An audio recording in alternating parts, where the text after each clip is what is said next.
Hi everyone, this is Leatherass for StoxPoker.com. Today I have two tables of $400 buy-in no limit, 6 max tables. We're going to start off here on the bottom right with Jack 6.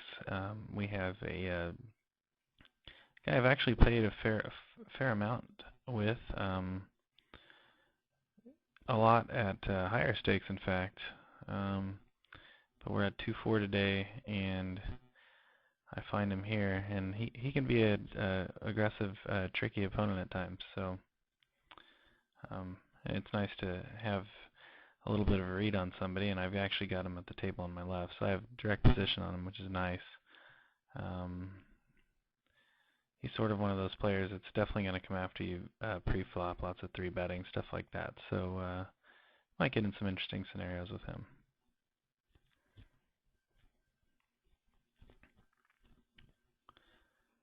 Looks like I have a few reads on the bottom left too as well. This guy, Jack NG 2005, appears to be somewhat of a dream opponent.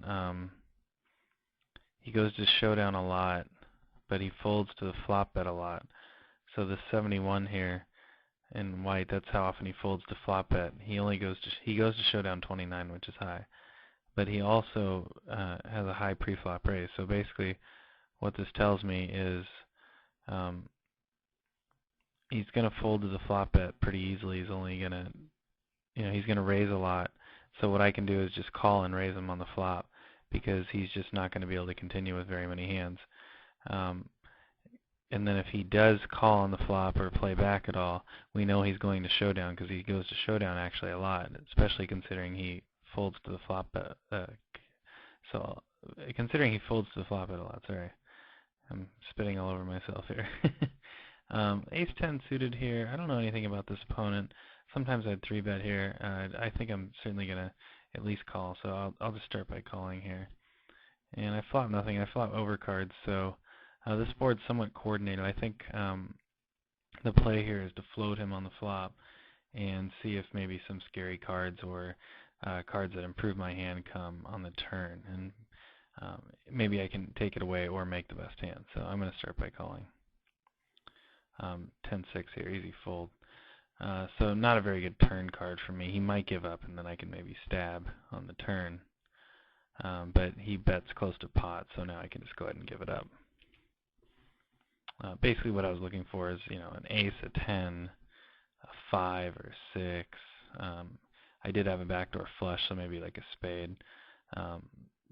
Stuff like that I can sort of steal from him on. So the king-queen suited here, this is sort of a, well, I'm going to raise the ace-deuce and just try to isolate him.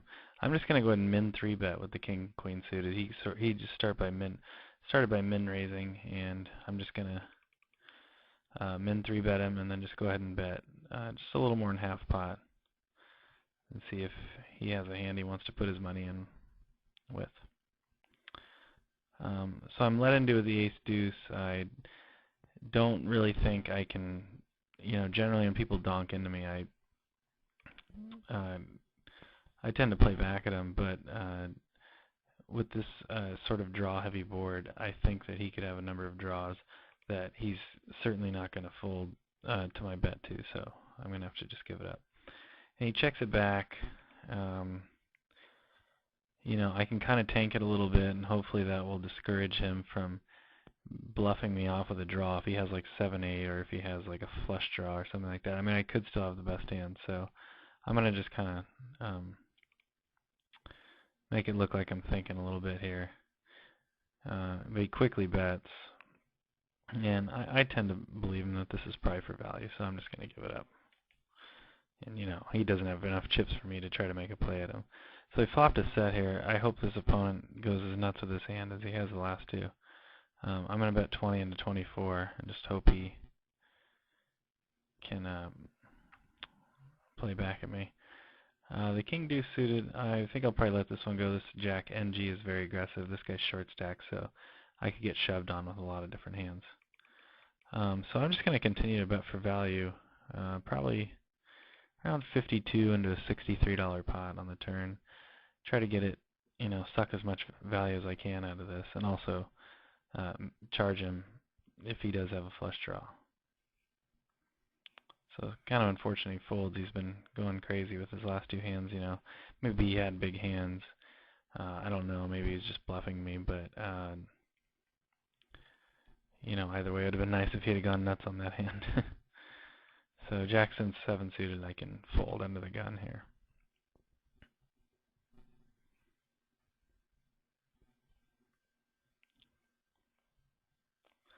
The reason I'm betting, close to pot on the turn there is just trying to basically set myself up for a large river bet and hope he's willing to pay off with, a weaker ace, or, also to kind of give the flush draw not so good of a price. Considering I have a set, I'm going to have to pay off on the river.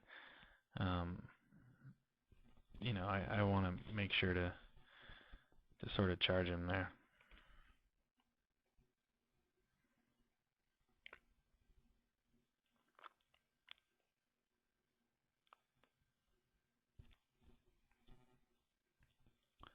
So King 7 offsuit here. We have a limper. He doesn't have much, but it's tempting to isolate it here. I'm just going to let it pass and just now we'll just play this very passively. Flop top pair. Basically, not much of a kicker. I don't see any value in raising. There's not a whole lot of scare cards on the turn that can come. So what I'm going to do here is I'm going to put in a small raise and try to shut out Ed Rig. And also just try to get the showdown. I'll probably just make this the last money I put in the pot. Chances of going for value successfully on the river would be slim. So that was a good result to get two folds and, pick up the small pot. Basically, I'm just, if Ed Rig can come over the top of a bet, raise and re-raise, I know he'd probably still played a set or something on the flop. And then this guy, I'm just trying to protect my hand, and then this guy can have, all kinds of stuff. But basically, I don't want him to be able to value bet me big on the river. So I'm just trying to get to showdown cheap. So King Jack suited. This is a very loose sort of player, looser to me than his numbers may indicate even. So I felt that King Jack suited was, a playable enough hand to 3-bet him with, and his hand is not going to be able to withstand a re-raise that often. So, but although that being said, this particular player will 4-bet light, play back at you with junk, so have to be a little careful too. Jack 5 suited. I'm just going to make a small raise, just a 10, so 2.5 times the blind on the button here. And just because he's so short stacked, I don't need to make it much to steal from him. 5-7 suited. Oftentimes I'll squeeze, but this is kind of one of those spots where this hand, not such a bad hand just to see a flop with. So I flop sort of the idiot draw, 7, 8, 9, 10. I'm not going to be getting too crazy about that. And the Jack 5 suited, I think we'll put in 12 into 20, and if he check raises me, then I'm just going to have to give it up. And so I'm not even going to pay to draw with to the straight there. I'm just going to get rid of it. And so, yeah, he does check raise me. Sometimes I'll check it back on the flop there. And, because I do have my overcard and my gut shot. And I do hate to get check raised because, there are like 7 really good cards on the turn that are going to come for me. And it's nice to kind of take a free one, but at the same time, it's also nice to pick up the pot. So, sometimes I bet there, sometimes I don't. Usually depends on if my opponent's more aggressive. If he's more aggressive, I might be more likely to check it back. And then, if he checks me, stab the turn, or call if I improve, or raise if I make the straight. If he's more passive, I usually bet, because usually he won't check raise, and then he'll check the turn, and then I can check it back, and I can get 2 shots at improving. So this guy happen to know if he's passive or aggressive. I assumed with his small stack he was more passive.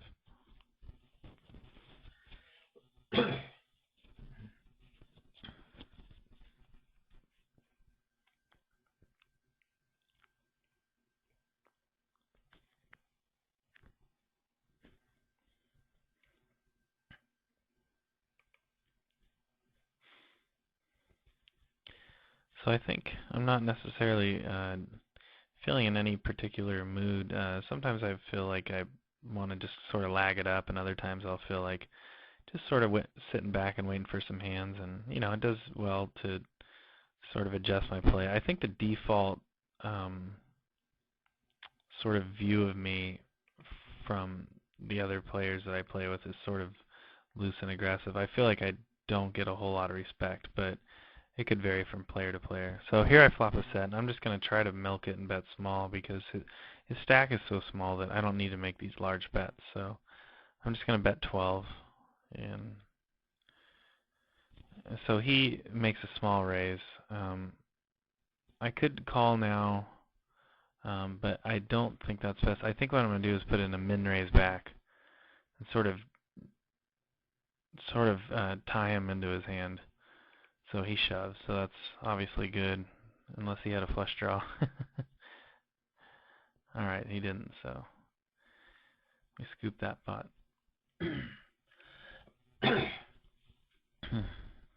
Okay, so he had top pair there.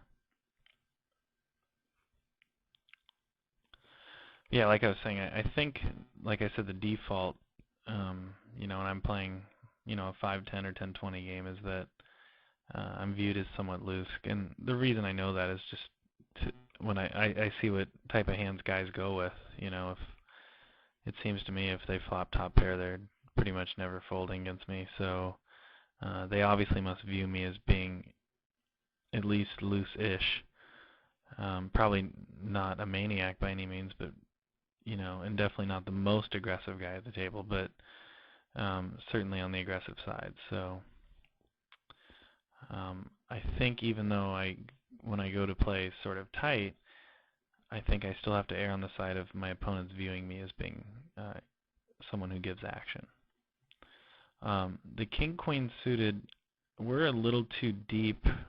Well, I kind of always go back and forth. Sometimes I think it's maybe better to 3-bet here deep. But I really do this deep want to make sure I get to see the flop. So just because so many good things can happen with a suited Broadway like this. So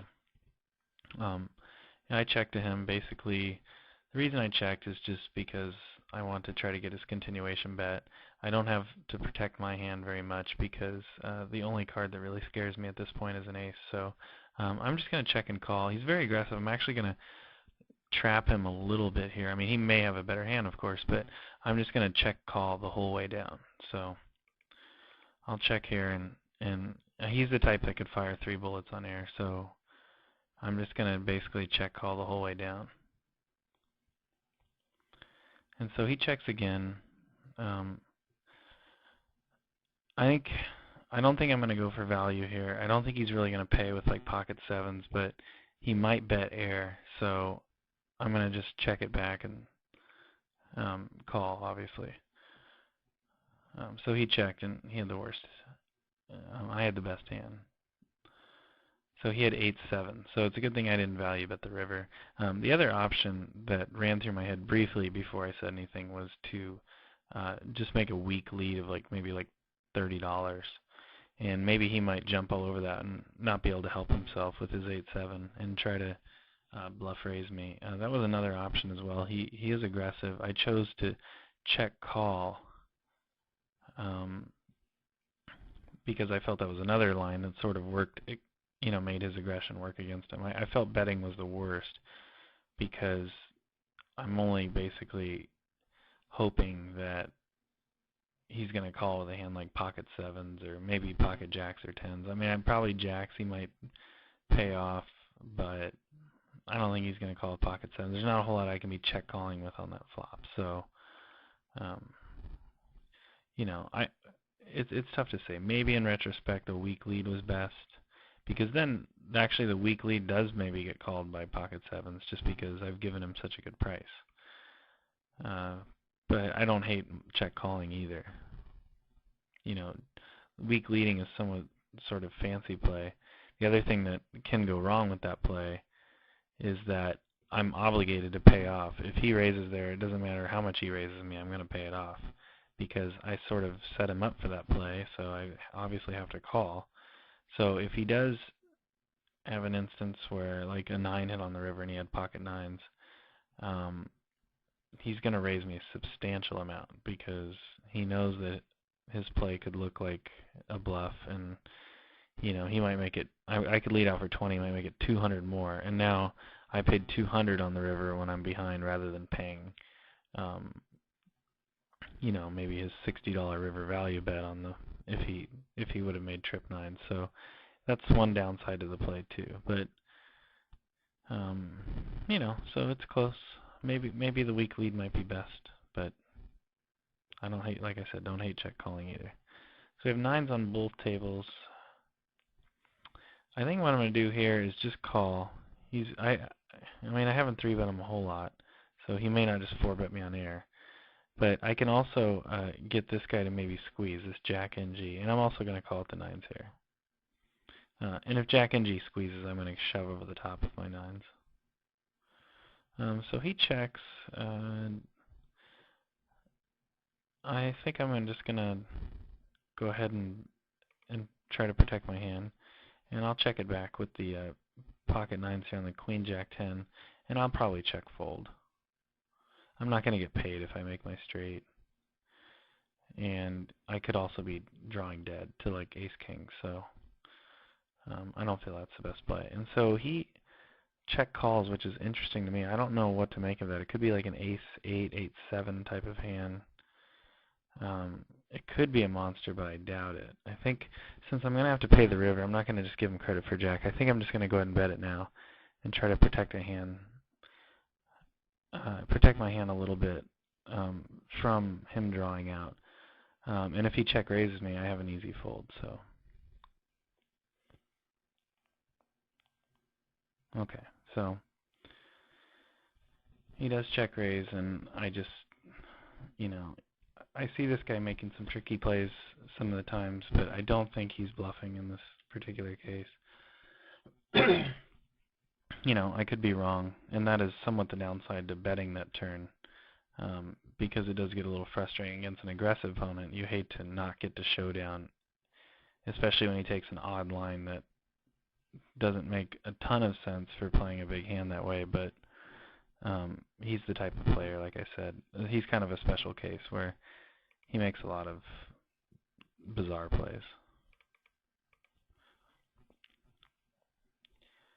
So, you know,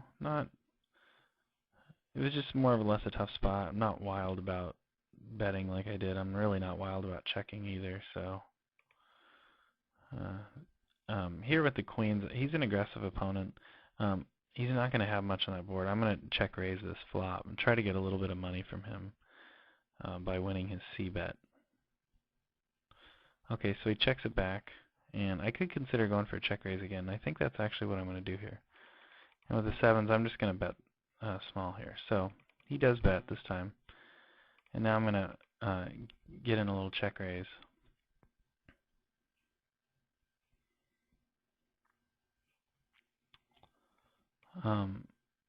With the 7s here, I don't know what he could have, truthfully. I mean, I guess maybe he could be playing like a scared pocket 10s this way. Not really sure. But I'm just going to bet 60 into an $83 pot. Somewhat small. I guess maybe, I don't know what he could have. Maybe pocket 8s? That'd be pretty sick if he had pocket 8s now. With ace-6 hearts, I'm going to defend here.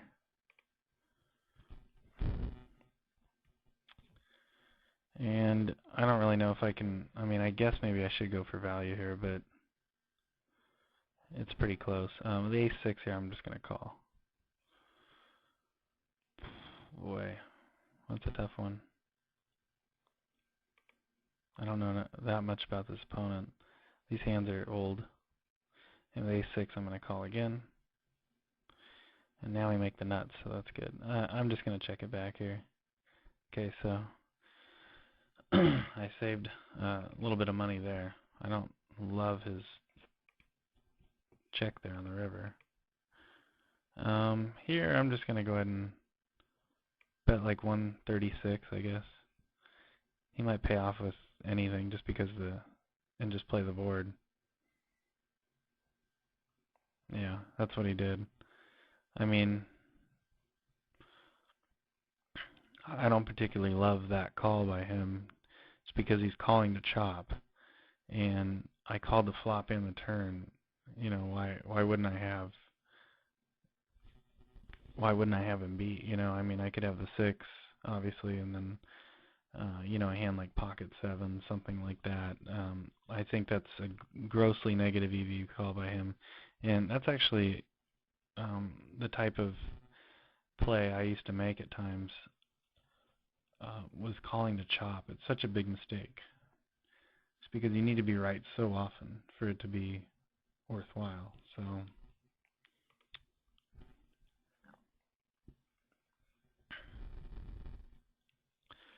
but again, I think that's kind of the respect I was talking about there that I tend to get with my, you know, the action I give. Ace-5 suited, I'm going to make it $32. Just, you know, a bunch of limpers. I don't really give them credit for a whole lot.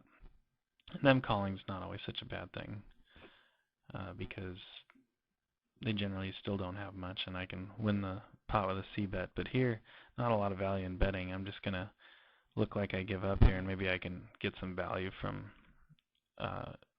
you know, a hand that is drawing almost dead, like a hand like Jack-10 or something.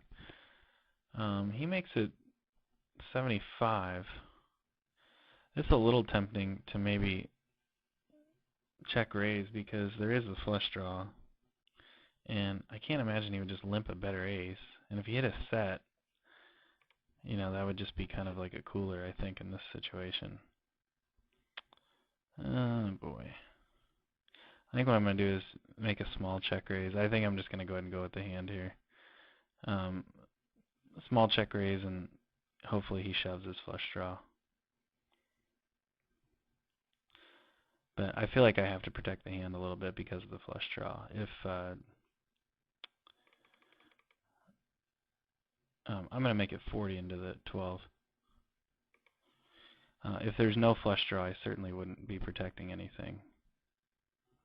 Okay, so he did have the flush draw. Just, you know, nothing I can do there. I didn't check raise all in because I wanted the flush draw to push because I have such, you know, I have an edge on the flush draw. So I'm more than happy to play against the flush draw.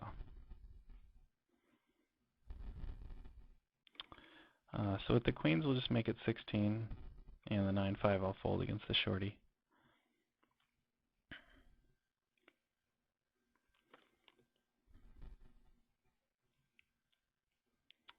But I guess I'm kind of an action junkie. Some guys would maybe just check raise all in there because they would rather shut out the flush draw. But I feel it's a little more positive EV to go ahead and just take on the flush draw and get all his money. So by check raising small, I sort of trap the flush draw into continuing on because I gave him such a good price. I mean, there's really not much he can do with it other than then but shove it because I've only made it like 100 more. But you know, I'd rather just get it all in against him. I mean, I'm not quite sure the math behind it, so maybe somebody can, if they watch that hand and feel the desire to run the math on a little bit, that'd be appreciated, and maybe we can talk about it some more in the forums. But I think it would be more correct to go ahead and take on the flush draw as opposed to trying to shut out the flush draw. because I believe the pot was like 90 and he made it like 75, so there's 160. So I'm going to try to protect that 160 by putting it all in, and then he kind of has to fold his flush draw. I mean, technically he probably won't, but if I make it small, then I sort of price in the flush draw, and I'm not sure if it's better if I just take the pot down right then or I play the flush draw, given his equity. But I think it's a little bit better to play the flush draw. But I'm not 100% sure, but I'm pretty sure.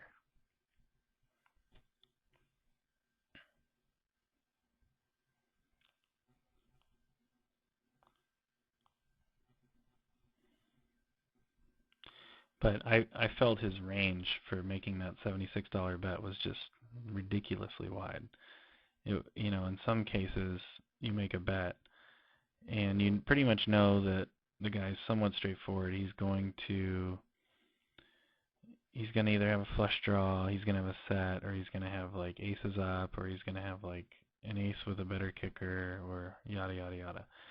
But I felt in that case that maybe half of his range was just total air, like queen jack or something like that, or like pocket sevens, like a hand that just has like no hope against my hand. So in that case, I felt like my ace 5 was just really going to do well against his range. So generally I wouldn't be beating my money into the pot, but with ace and no kicker. Here, I don't know much about him. He appears to be kind of loose, not that good. This guy raises, and Lepo re-raises, who I don't have the best thoughts of him either. So I think these guys are both loose. So I'm just going to go ahead and pop it and go ahead and play for stacks here with the ace-king.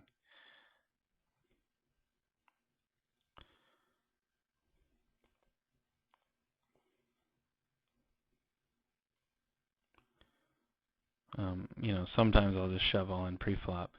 But I feel like 4-betting the ace-king might look a little stronger, and maybe might fold a hand like jacks, and that's actually a good thing. I don't want to flip against jacks. I'd rather take the $50 or so in the pot uncontested rather than flip against jacks with a small overlay. I'd rather just take the overlay outright. So I'm more than happy with trying to take the strongest line that gets a hand like jacks to fold. And I think 4-betting a big 4-bet like that is the strongest looking line.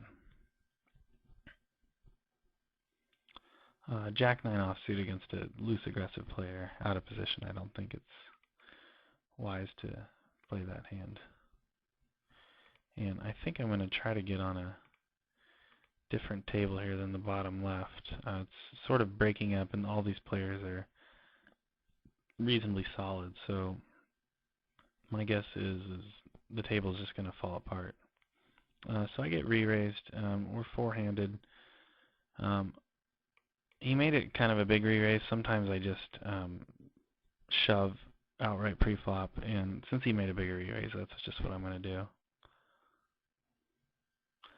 Generally, I 4-bet hands and then play for stacks with, in a situation like this. But since his re-raise was so large, I guess it wasn't ridiculously large, but it was reasonably large. So I felt that going ahead and just playing for stacks, just by putting it all in immediately, was fine.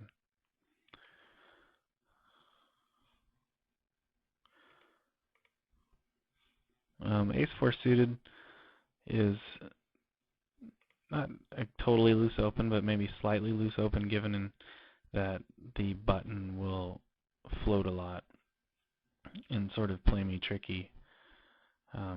Position is just so important in no limit hold'em, so I'd prefer to not play out of position that much, and playing that hand, I'm going to wind up out of position quite a bit. So he bets close to pot. I think I should put in a call here, because the only thing that really beats me is like Jack 10 or a queen at this point, because the king kicker plays. He could also have flush draw. He could have air. Then he bets close to pot again. I mean, unless he's totally outright bluffing, I'm calling to hopefully chop, which I just said was stupid on the other table. So, oh boy, these are the kind of guys you like to get to showdown with and at least see what's going on at some point. But he did bet into two people. I'm going to give him a little more respect and make a fold here. But I definitely do want to see what's going on with this guy because he definitely plays some pretty interesting style of poker. So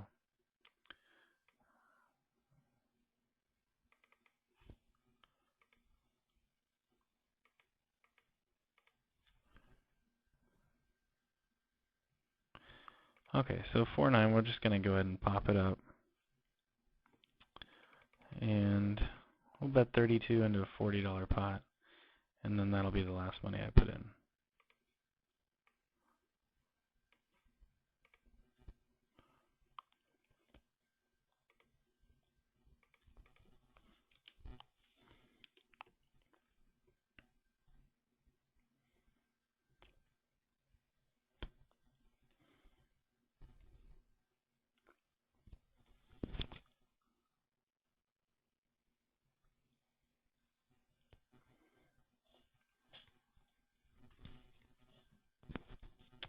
Alright, so ace-9, we have a very loose aggressive player on the button there, and certainly one that I can see myself coming after before long. I just don't like offsuit aces, ace-rag type hands, so I'm going to save it for now. So it looks like some numbers did come in on that Lepo. He's a 30-18 after 33 hands, which, is reasonable. I would have thought maybe it was a little higher, but, 33 hands, I'm not really sure what's going on.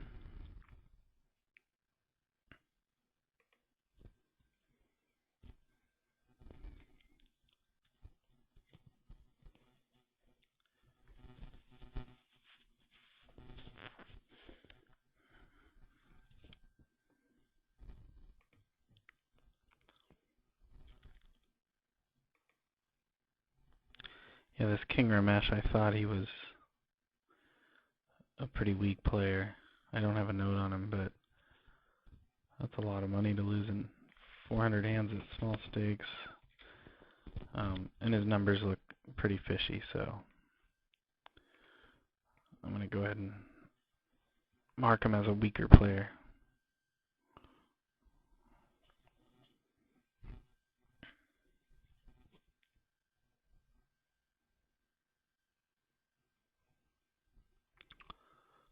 And King 6 there, I'm going to just make a fold.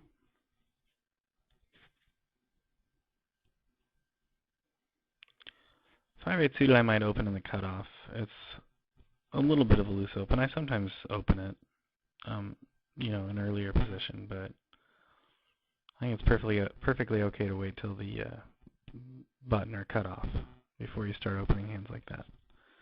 So ace-king suited on the button. So this is one of those cases where, obviously I'm not folding. The question is, do I want Fisk in there or not? I would think probably with a bigger pair I would want him in there. Ace-king suited is awfully strong though too. It's gonna get checked down a lot. Let's try to bring him along. I'll just call here.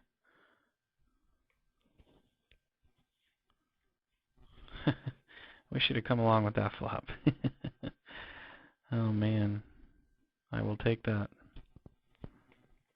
Queen deuce. Oh, I made two pair. He's probably pretty excited about that. I wish he had had more money. There would have been a lot of chips flying into the pot with him making two pair there.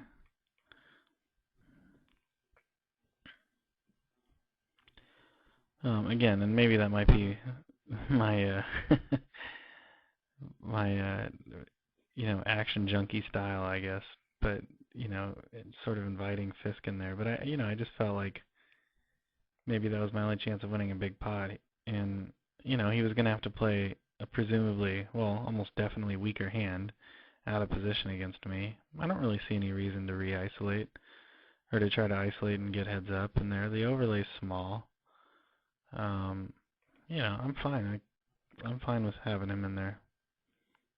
Sure, the flop's gonna miss me, I don't know, a decent amount of time, probably less than 2/3, a little less than 2/3 of the time, but it's gonna miss him a lot, and he's gonna check, and I'm not gonna have a pot to bluff at, so I'm probably gonna get to the river, and at some point I'll probably make a hand. I guess I'm probably more than 50% to make a top pair type of hand, and then I could also win the pot with ace high if he comes along. So, and then I give myself an opportunity to have a flop like that and win a big pot.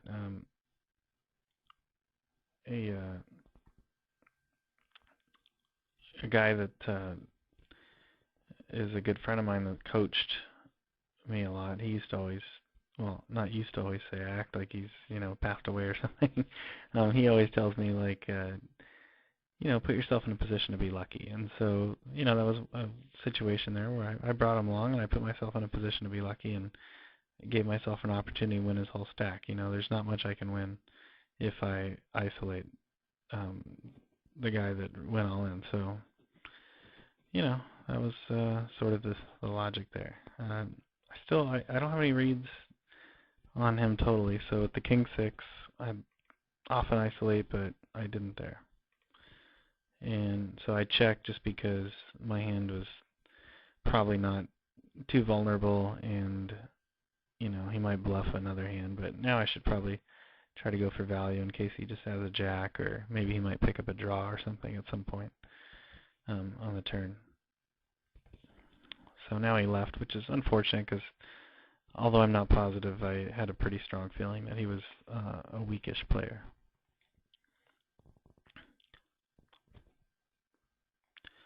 So against the loose aggressive guy, ace-king is definitely a re-raising hand, and I'll definitely be getting it all in with him pre-flop if he goes nuts at this hand. 7-6, we have a shorty, an unknown. I'm just going to pass on it. Suited, I would certainly open it, but 7-6 offsuit, a little bit borderline.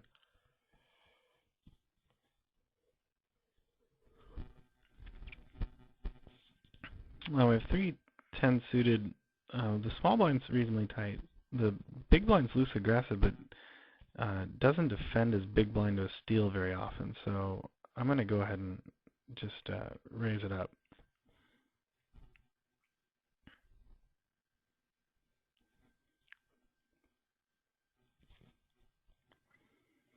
He folds his big blind is still 85%, over 541 hands, so reasonably reliable at this point.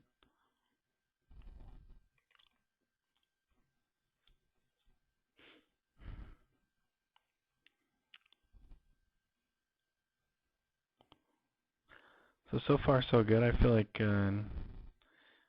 we're getting in there and making some pretty solid decisions. A little bit unfortunate about that ace-5 hand, because I don't always analyze hands correctly, of course, but I was fortunate enough to be right in what my guess is that he had, or what I figured he might have, and played it correctly against him, and unfortunately it just didn't work out. But you have to sort of be proud of when you make good reads and good plays, and even though it doesn't always work out, results in poker over the course of even a month are like almost meaningless. I mean, this game, I guess I should say that most of the time the results are meaningful, but they can be meaningless because of the variance associated with this game. This guy doesn't fold to the flop bet a lot, or fold to the continuation bet a lot, and he just isn't much of a folder, period, so I chose not to punish him for limping.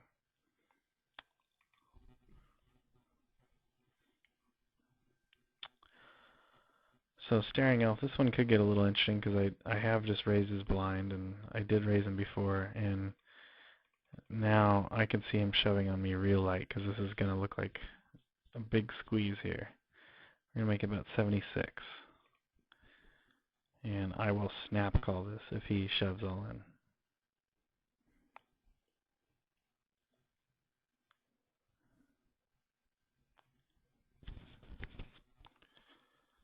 I would expect on average to be a 2-to-1 favorite versus his shoving range.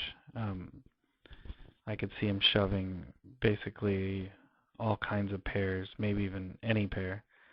I could see him shoving ace-jack, ace-queen, king-queen, all sorts of stuff. My reputation is definitely to steal. I've played with him a fair amount, and he knows that a lot of times I'm just messing around there, so he's going to shove with a wide range, and I just don't really expect to almost ever be behind there because the only things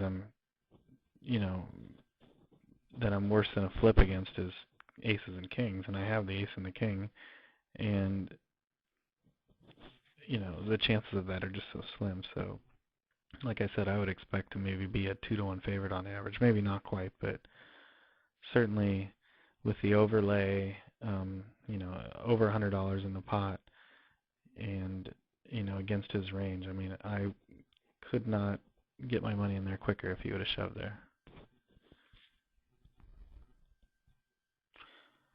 For those of you who've seen the high stakes poker episodes or just probably any episode of Phil Hellmuth on when he just stands up from the table and just leans in and shoves all his money in into the pot.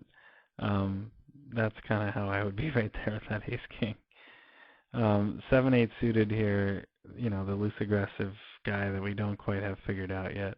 I'm going to go ahead and float him. Little dangerous because of the short stack and Reynolds being somewhat of a potential squeezer.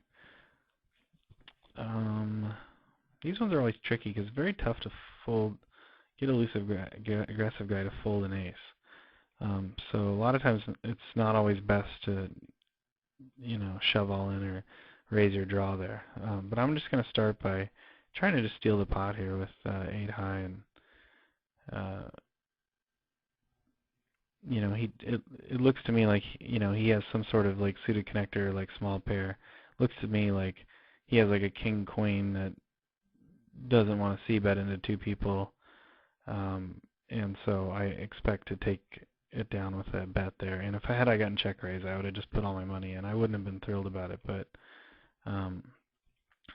just on the odd chance that they're messing around with the check raise on me, and I can come over the top and fold them. Plus, I have decent equity against pretty much anything they could have. So I wouldn't have been elated about getting my money in there, but I certainly would have I would have pretty much had no other choice but to shove it all in.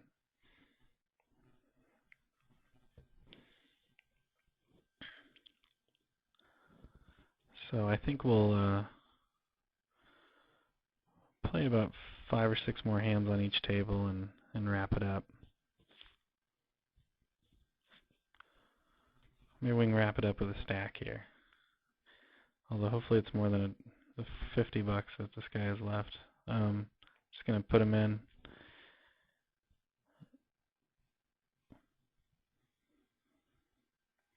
Oh, the suspense. Alright, I got it.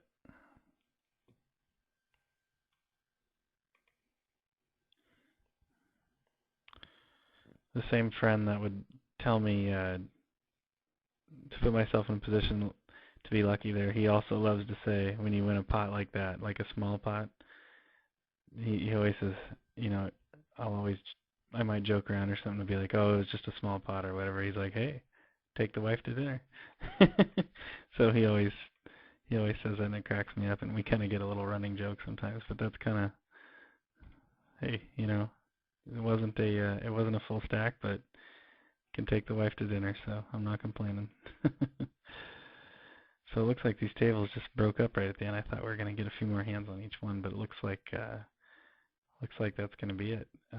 Anyway, I hope you guys enjoyed this video, and I look forward to hearing your comments in the forums.